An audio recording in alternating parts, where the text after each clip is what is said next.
doing? It's Sean C. It's Jamie P. Haven't seen you guys in a little bit, but we're excited. Today, we have a special guest. We're trying something new, and we've got Charles Berragan here with us, and he's going to tell you a little bit about what he does, but we've got a sommelier here. So we're really excited. Hoot, hoot.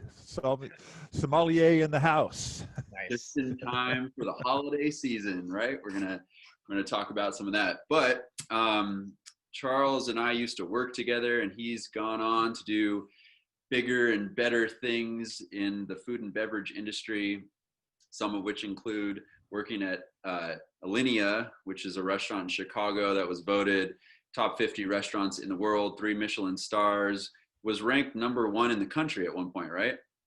Correct. Yeah. So from there to Mastro's, but I'm going to let him kind of dive into a little bit of that in more detail. So thanks for being here, man. Appreciate it.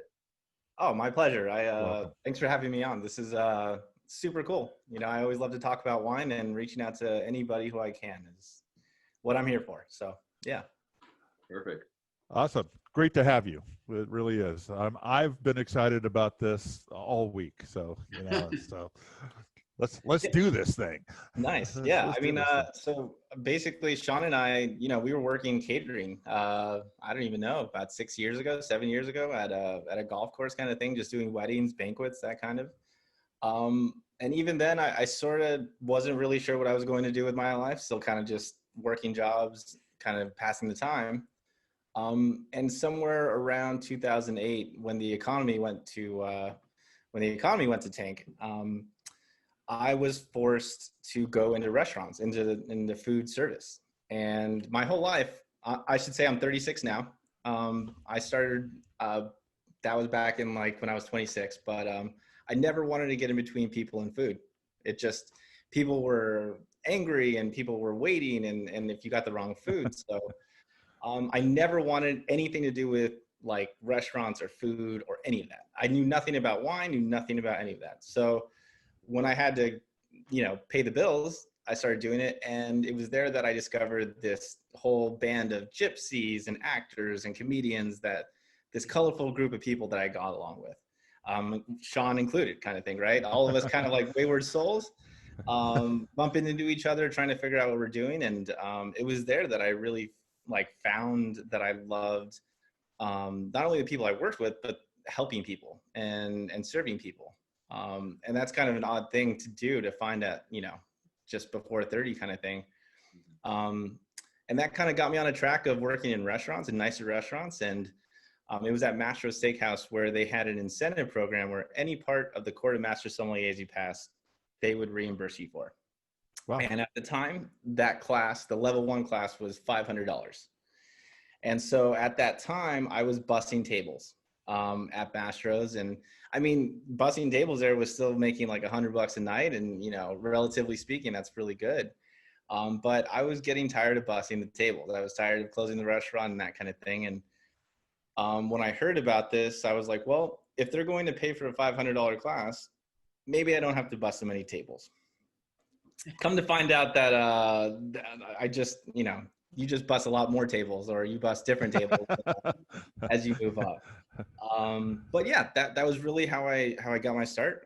So I started my journey through the Court of Master Sommeliers, which is actually recently going through some turmoil, if anybody's been paying attention to any of the New York Times stuff. And we could certainly talk about that at a later junction. But I got my start in the court, and I just started parlaying that into working different wine jobs at wine bars, at retail places, different restaurants. And man, so I mean, over the past 8 to 10 years, I have done various wine jobs, helped make wine. Like I said, I've done about 3 years of wine retail. I've worked, I was just recently a sommelier at Redbird in downtown LA. I've been a sommelier at a couple other restaurants, but that was my recent stint. Yeah, they have a nice wine list. I've enjoyed dining there when we. Oh, nice. And it's a beautiful setting. Incredible restaurant. One of the most beautiful restaurants in LA, I'll say. Yeah, absolutely. How long does that process take, by the way? Just that initial, I know that there's multiple, I mean, I'm I'm pretty naive, I guess, to the whole thing. But how long does the process take in general, just to at least go for level 1? That's a really interesting question to unpack, because to be a sommelier, it's a lot of experience. It's all experience. I mean, sir, you can read about certain things, but you really have to experience them. You have to be in situations of talking to people, and most importantly, you have to have tasted wines. You have to have a really deep palate so that you know what the guest is talking about. So you're saying, how long did it take? From the time that I passed my level 1 to the time I passed my certified exam, the level 2, which is when you can really call yourself a som. Okay. Took me about, I don't know, about 3 years in between that. But again, that's completely relative of the amount of knowledge that you have to know of the who, what, where, when, and why of the world of wine. So how many levels are there? There are 4 levels in the program that I'm in. And there's, some people say it's one of the hardest tests in the world as far as the Master Sommelier exam. It's a 3-part exam. You have to ace all of it. It's a verbal theory exam, a service portion, and a blind tasting.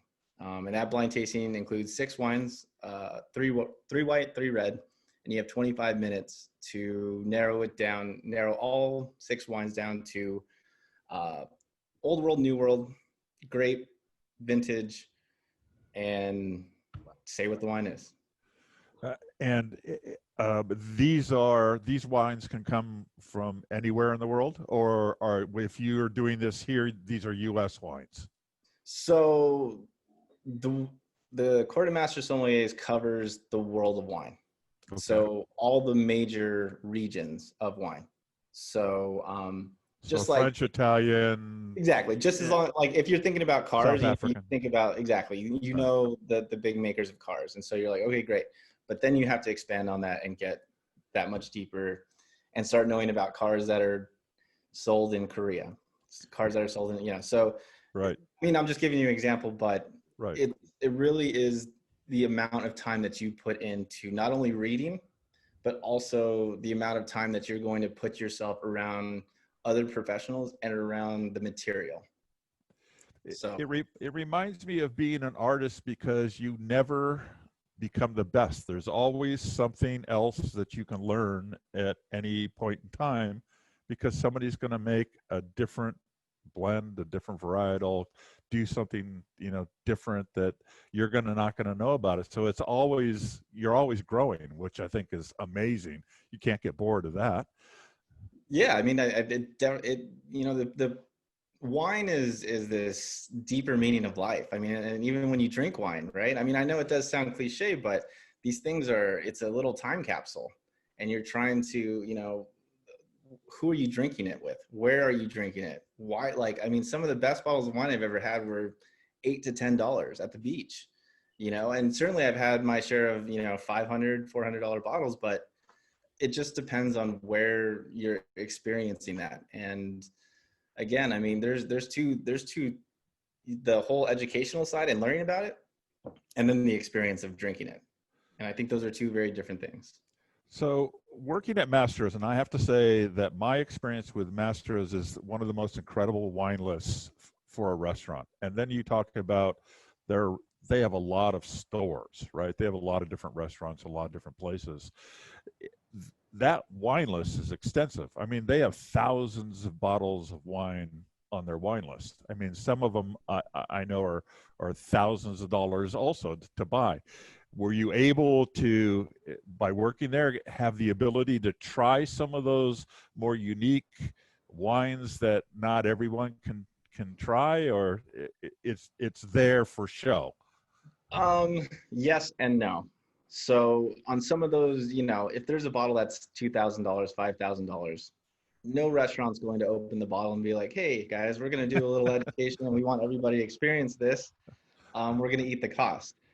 At the same time though, there are plenty of wine reps that come through, and they give us, little pep talks or education. And sometimes they'll say, hey, here's again, the best way to sell a wine is to taste it and to be excited about it. Right. Because if I know it tastes good, and if you're describing to me what you want, and that's like what you want, then I can look at you and put this wine in front of you and say, here, drink this. You're going to love this.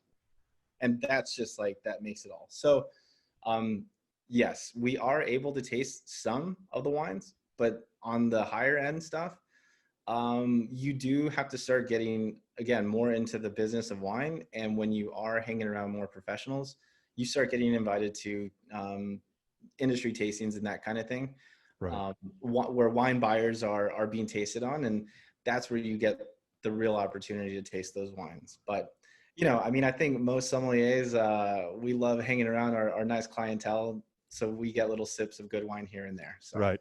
So people at the table, ever you open up something special and the host at the table says, hey, have you ever tried this? Would you like a little taste? It happens more often than people think. Or actually, I would say it happens much less than people think. Oh. Actually.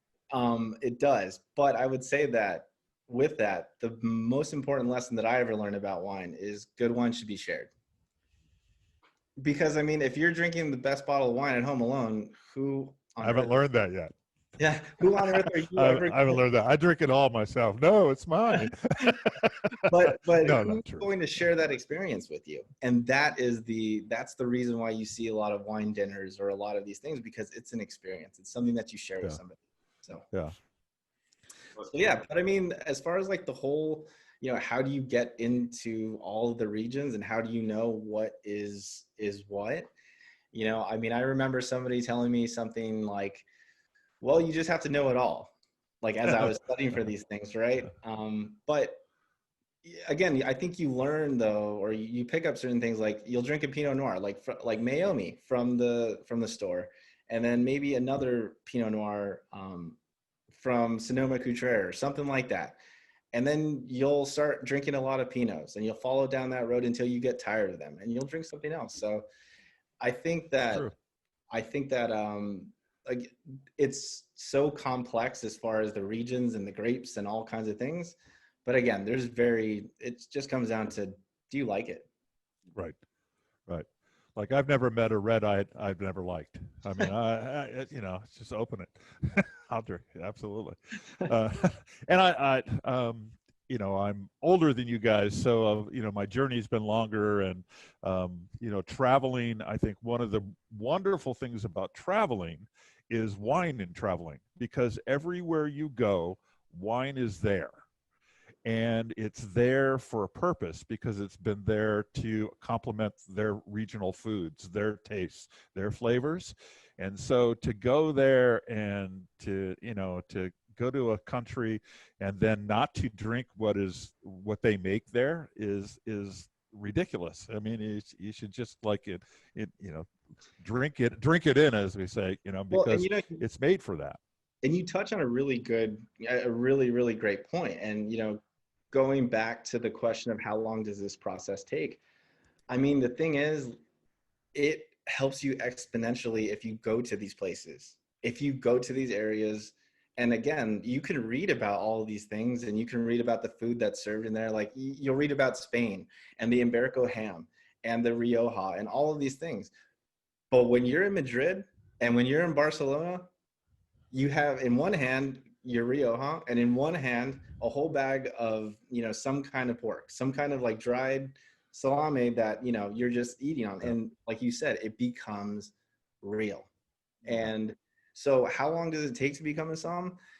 I mean, I guess somebody could do it in 3 weeks, but to really have an understanding and references to the world of wine, to say that you've ate, you know, gnocchi in Italy, you've had foie gras in France, to say that, you know, you've had these different things will open you up to a whole new different culture.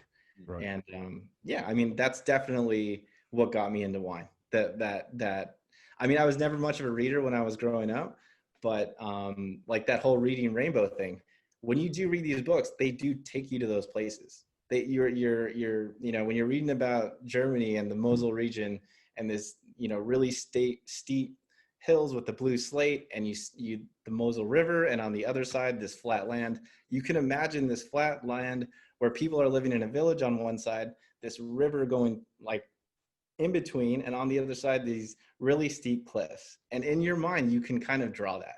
And then once you start looking at maps and once you start going there, you're like, oh man, it just seems so much cooler because now you're living it. So yeah. It's I think it's amazing also that at your age you're finding your passion and you're following it. But you know, that's a great thing. You know, a lot of people, and I think that's what youth is supposed to be for. Is your 20s and 30s is go do it all. You know, figure out what you have a passion for, and it looks like you found yours, and that's great. So you know, take you down that journey. I think and Sean found his. Sean found real estate. That's the He's thing. killing it. I think that's the thing. And we all, you know, we're all on our different journeys and we're all on our different paths. And I mean, man, I follow Sean and I'm such a huge fan of Sean. You know, again, we were kind of we were almost at similar stages in our lives where we were kind of, like I said, bumping into each other, not really sure where we're going to go. And, you know, it's nice to you know, keep your head down and work hard, and it's amazing what happens. Yeah, absolutely. You know, I hope this doesn't put you on the spot, but I'm really, after watching, so the restaurant that you worked at, Alinea in Chicago, that we just talked about, if you want to kind of learn about the restaurant, on Netflix, Chef's Table Season 2, I think it's episode 2, they do a whole thing on it, and it's amazing. It's really a great story. But what I mean by putting you on the spot, is there some, I mean, because we could probably talk about it for another hour, but is there one amazing story or memory that you have from being in that creative space that you could share with us? Yeah. So the restaurant I worked at is called Alinea. The chef that I work for, his name is Grant Achatz, Chef Grant Achatz. Now he's really notorious, I would say, in the restaurant world for many different things, but he's known as being the chef who couldn't taste. And the reason why they call him that is because he was diagnosed with stage 4 cancer on his tongue, and he had to have some removed, and he had been given a terminal sentence. And essentially, you know, through opening up his restaurant and the chemo, he just miraculously got better because of the trials that were going on at the University of Chicago. And so when I was watching that Netflix documentary, the food and all that kind of hit me, but then also his story of like his you know, beating the cancer and just moving forward and just being an inspiration for cancer survivors. Yeah. And so I do remember this one time where it was a couple, and there was a gal, and she didn't, you know, she must have just rang the bell, if you will. She had just beaten cancer, and I think her hair was either growing back or kind of coming back. And she was there with her husband. And for dessert, one of the courses that is served at Alinea is a balloon. It's an edible balloon. It's a helium-filled sugar balloon with flavored string. So the entire thing is amazing. Edible. And not only is it edible, because of that helium in there, it's really fun. So what you do is you have these little balloons on these strings and you give them to people, and you know, you're allowed to make, again, you're able to make them laugh in a way. You're able to control the situation in a way that, you know, I would give a balloon and say like, okay, well, let's hear You're the King of the North, while you have that really high voice and like, I'm the King of the North. And like, you know, people would laugh. I remember one time I walked over to this table and I went to hand her balloon, and she started crying, and she was just melting, and you know, and then her husband had told me why she was crying. And I just thought that was like an amazing moment. I mean, this woman had beaten cancer, and she was at her, you know, this restaurant that she was completely inspired by the chef of, you know, just in awe of him and how he handled his cancer journey, right? And seeing her enjoy this balloon was just, I mean, again, it's like you can't even Wow. You can't even put into words what that is. That's enjoying that moment to that extent. Yeah. And I mean, yeah. And again, like that's just, I know it's food, but it becomes more than that at that point. So, no, it's great. Absolutely. Well, it's very cool. We wanted to have you on to talk about, the fall winter wines, and we decided to do a little tasting, which is kind of fun. It's something new that we haven't done before. So should we get into it? I'm so excited. Yeah. I mean, we had talked about this a couple weeks ago, and I kind of wanted to talk about. We were like throwing ideas back and forth about what we would discuss, and I think a really good idea is talking about wines, kind of going in from transitioning from summer to fall, and then even on into winter. I mean, as Thanksgiving is about 3 weeks away. Yep. So I chose a couple wines here that are really friendly, really crowd pleasing, really easy to drink, really affordable, and just all around delicious. So, great. Yeah. Great. Where would you like to start? Well, let's go ahead and start off by just kind of talking about like Thanksgiving. We have turkey, and we have like cranberry sauce. We have mashed potatoes. We have all of these like kind of Americana foods at the ultimate, right?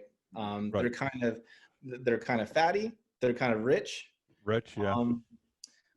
So you kind of want either a wine that's going to kind of like embrace that and wrap your, kind of like give you a hug as you're enjoying that meal, or what you want is kind of like a palate cleanser, something light and crisp, kind of like lemon juice over with a little bit of fish, kind of cuts through that kind of like saltiness. So the first one I chose for like a fall Thanksgiving wine, it's made by Foxen. It's a white wine. It's called, the grape is Chenin Blanc. So Foxen is made right up the street from where we're talking right now, right up in Santa Barbara. One of my favorite regions of wine in the world. I think they're making just one of the most underrated wine regions, period. It's a lot of fun. So Chenin Blanc originated in France. This is essentially going to be, when you look at like a really light and crisp grape and you look at like something full, buttery and oaky, this is kind of somewhere in the middle. So when I was talking about, like I said, that really big warm embrace or something light and crisp, this is kind of in that medium range. So you can go fuller or you can go lighter, but I definitely think this is a wine that not only complements a food, but is absolutely delicious on its own. So coming from, I want to say about like 40-year-old vines here up in Santa Barbara. It's and these are 40-year-old vine. Is that considered an old vine, or is that considered a young vine? So on the bottle that this wine is coming from, it actually says old vine. That is a completely relative term. And that term is based on, like, if you go to France, it's different than when you go to the United States. So here in the United States, old vines might be, 40 years, 30 years old. Hell, even like maybe even 20 years old in some places. But in France, you have vines that are 100 years old, 80 years old. Right. And how are they, how do they last that long? A lot are grafted, regrafted. The stock roots are basically, the roots stay, but they just keep switching on the little part that grows out the actual grapes, if you will. Got it. But yeah, so this is, like I said, this is a wine that can be served with food, without food. And again, just a really complimentary wine all across the board. So, all right. So what are you, when you talk about the nose and you smell your wine, what are you hoping to accomplish with just getting an idea of the flavor you're about to taste? Yeah, if I had to make a comparison, this is like hearing the engine rev, right? You want to hear, you want to see what the muscles are going to do. You want to see what this bad boy is going to kind of do, and not necessarily feel it, but you just want to get a sense for it. So it's kind of like revving the engine. So you're just getting like a sense of like, oh, okay. So I mean, as far as like tasting notes, I'm one of these sommeliers that refrains or tries to refrain from tasting notes just because what I taste is not exactly what everybody else tastes, and that's all subjective. Listen, I don't know how they make up these things. These Yeah, descriptions that they come up with, like it has, a taste of tobacco and charcoal and fava beans, and I'm all like, what? right. Tastes like wine. Yeah, no. But I mean, if I did have to describe the wine, it's kind of like you start off with fruit. And then you want to start off with citrus fruit. So this is Right. this is lemon. This is and not only lemon, it's kind of like lemon curd. It's kind of like lemon meringue almost. Lemon It's meringue. Yeah.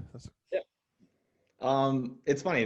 This wine actually kind of smells like banana runts. Have you ever had runts? Oh my gosh. It's kind of like that, banana run. I know that's a very specific thing, but see, that's how subjective shit gets. That is I don't know how close you guys are. I don't know what banana runts are. Oh, Banana runts. It's a ridiculous candy, but Oh. yeah, it's a candy. But yeah, as you're smelling, it has a nice chalkiness to the wine though. Yeah. This kind of nice rocky minerality that's going on. Okay. But yeah, even when you smell it, there isn't any butter used in the wine but this wine has seen some malolactic fermentation that kind of rounds off a wine. And this kind of has that. And you can kind of smell a little bit of that warmth. I'm a taste now. See what you think.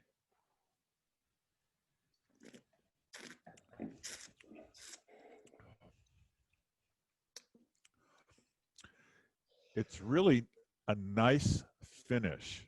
Yeah. It's really, my first thing is where I taste it on my tongue, front, back, things like that. So kind of hits me towards the front. Mm-hmm. Kind of get a little, like a little tingle, like a freshness, when you get even citrusy, you get that little freshness. And then has a very smooth kind of finish. You said butter. Yeah. And this is a different butter than I would say Chardonnay butter is, right? This is it's lighter, I think. It's not so creamy, which is great because sometimes that's overwhelming to me, Yeah. And, when people talk about Chardonnay or butteryoki Chardonnay, that is what I would say is a heavy wine, right? When you drink it, you're when you swallow it, you're like, wow, you actually want to say whoa, that was a lot. Right. Like you said, this wine, when you swallowed it, you're like, that was really balanced. That was really easy going.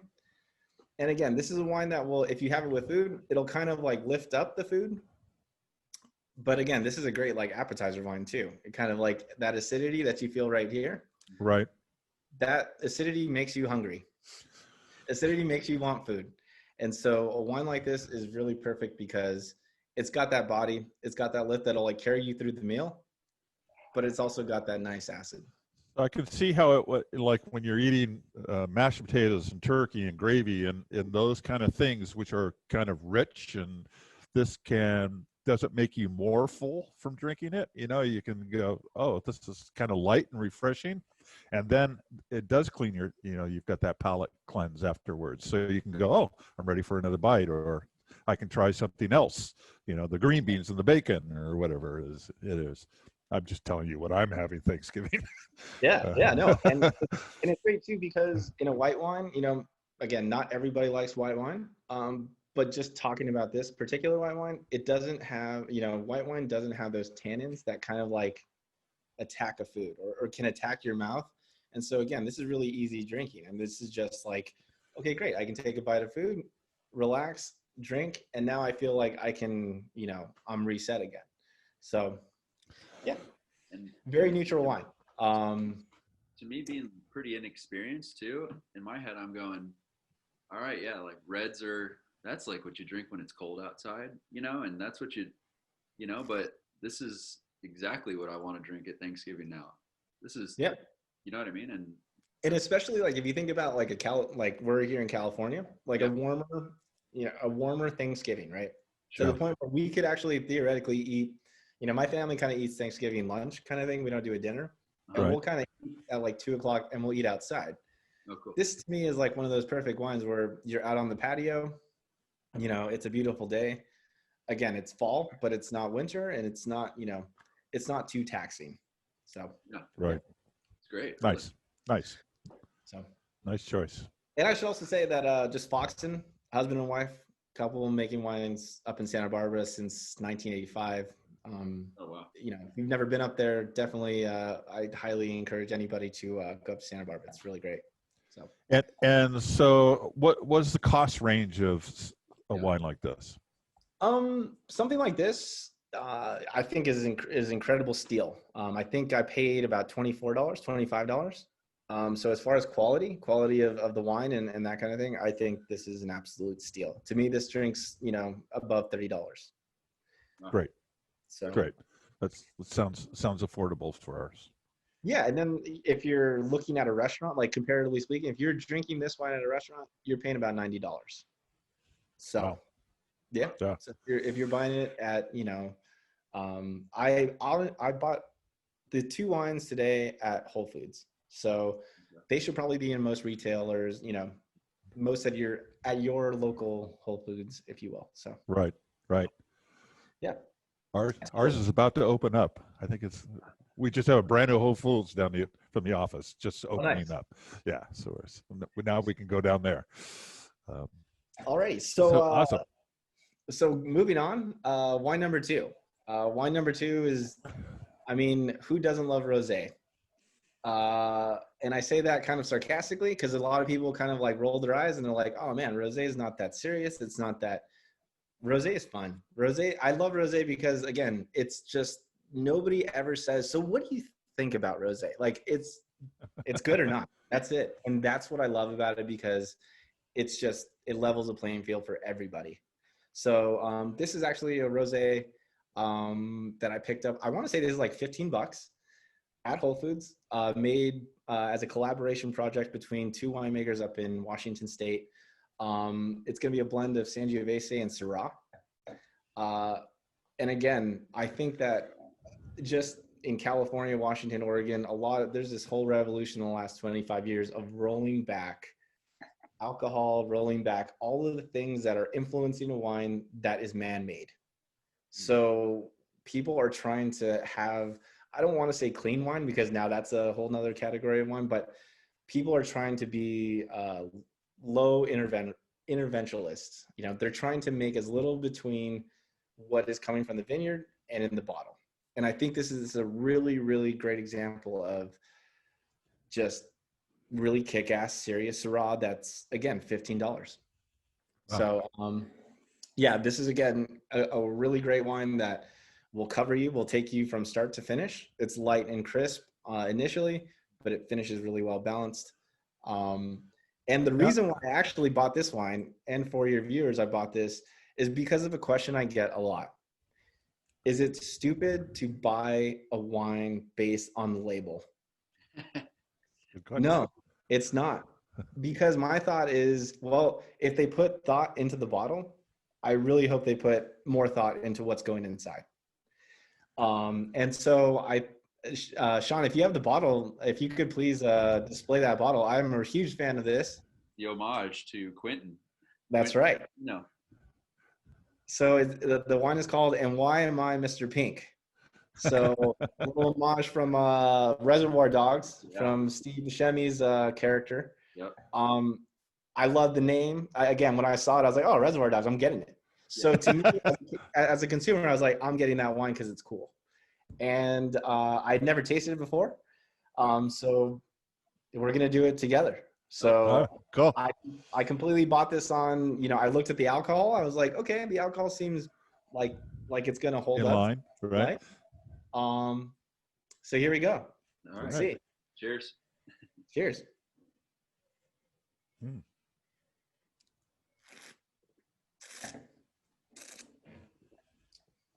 Oh man. Not much thinking involved. It's delicious. I mean, like, it's good. Like, you don't have to be like, oh, well, you know, what vintage is this? And what kind of grape? Like, this is, serve me, again, turkey, cranberries, like all of the things.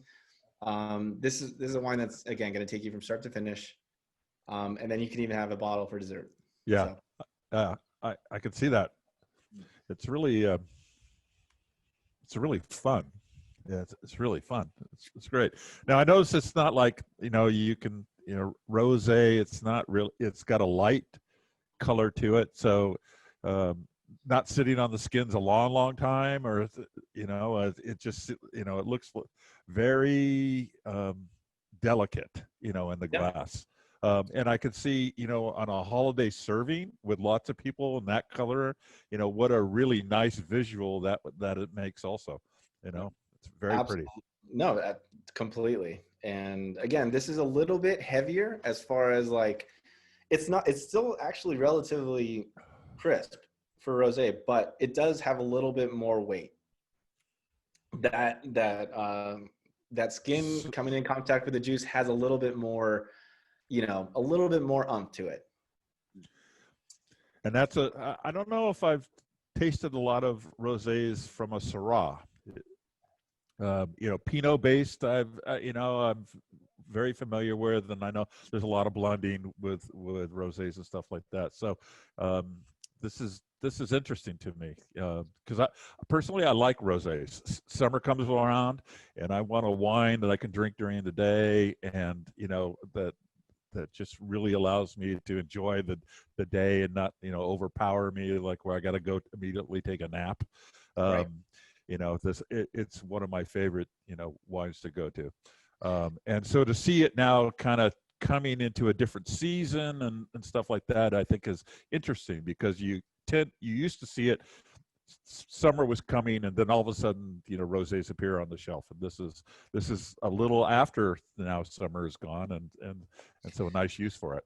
Yeah, and I definitely think that rosé used to be an afterthought. Rosé just used to be let's make it with whatever's laying around. Now you see really concentrated efforts of making good rosé. Where rosé, like the birthplace or the home of rosé, is in the French Riviera, down in Provence in France there. Right. And there, it's very close to the south part of Rhone, and right there in Rhone, they use what are called GSM blends. So GSM stands for, it's an acronym for Grenache, Syrah, Mourvedre. Mourvedre, these three grapes are very similar, and they get along the same way Cabernet, Cab Franc, and Merlot do in Bordeaux. They're the best of friends. They all kind of bring something different to the party.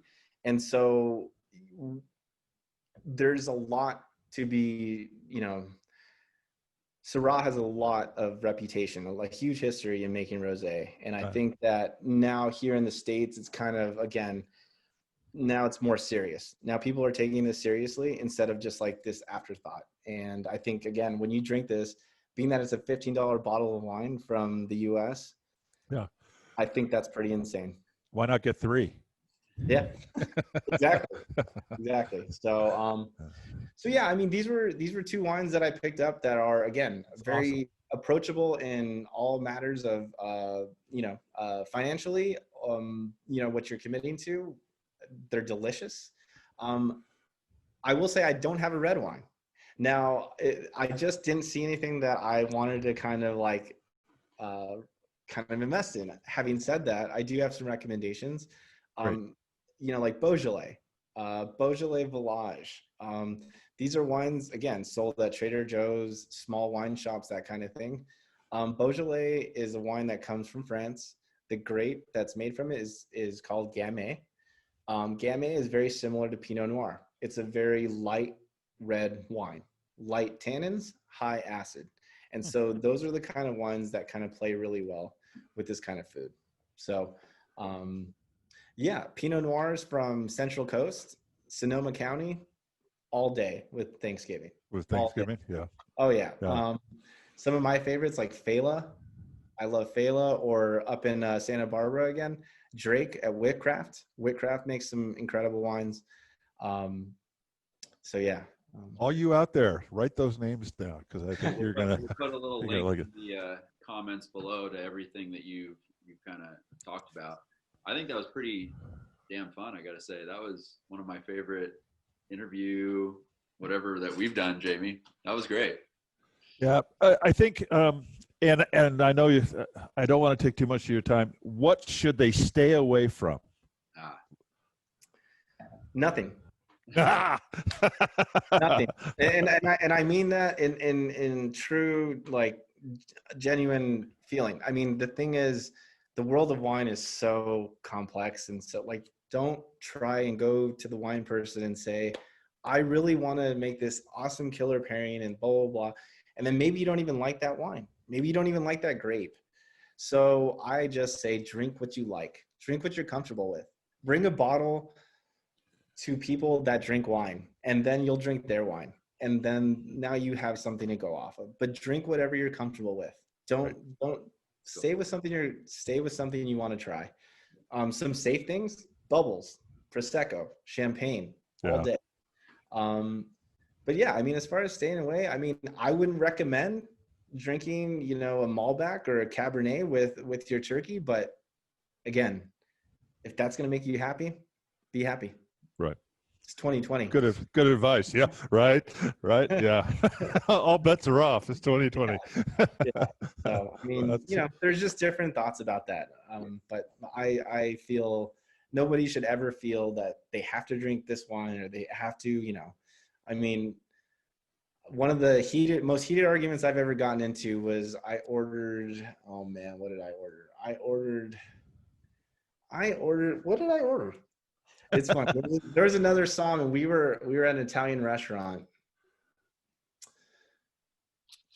Oh, that's right. We ordered Barolo. We ordered Conterno Barolo. So we ordered like this awesome kick-ass Barolo from a kick-ass vintage, and I ordered like the Alfredo. I think I had just gotten back from Europe. I think I was just like, I wanted some Alfredo is like the antithesis of Italian food. Like, you could not get any more like American Italian food. And so I had this, and he started yelling at me. He's like, do you not understand that we're going to have one of the greatest Barolos I was like, look, I want this to eat. I still like the wine, but and so it was funny that there was now a table argument of sommeliers that were arguing whether it was right or wrong that I ordered the Alfredo. So, do what is going to make you happy. That's cool. Yes. That's awesome. If anyone's watching this and they might want to, reach out to you as like a personal sommelier consultant, if you will, do you offer, have you thought of anything like that? Do you do that kind of thing? Absolutely. Anybody that would like a recommendation, a question about wine. I would even love to buy people's wine for them, whether it's for everyday drinking or a party, or if you have a collection and you want to find that 1945 champagne that, they were going to celebrate the end of the war with. I might not, I might have trouble tracking that down, but I know a couple people that could reach out in auctions. So if anybody has any questions about anything, please feel free to reach out to me, no matter how small or how large. That's fantastic. Do you do any kind of tours? I know you're, I would just love to go to a wine shop with you and have you go down the aisles with me and, just like go, here, you should try this. Oh, have you ever, done this? And, just like, here's what you should be drinking over the next 6 months and, try to do that. That sounds like a ball. To that, I highly like. I'm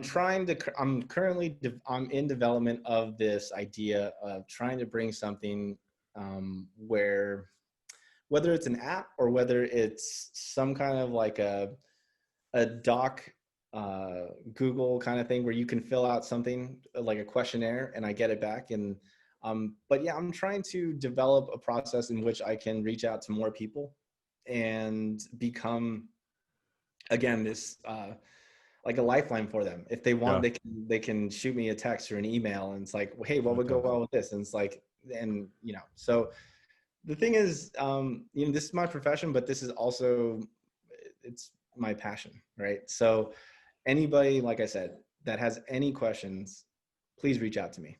Fantastic. This was honestly really fun. I kind of want to make it a reoccurring event. Maybe a course. Yeah. Right. Yeah. How about what are you doing tomorrow? we can, we can definitely do different things and talk about different wines and different themes. And, we can talk about the Court of Master Sommeliers. We can talk about my journey. I'm completely open on coming back and sharing any kind of information or That would knowledge. be fantastic.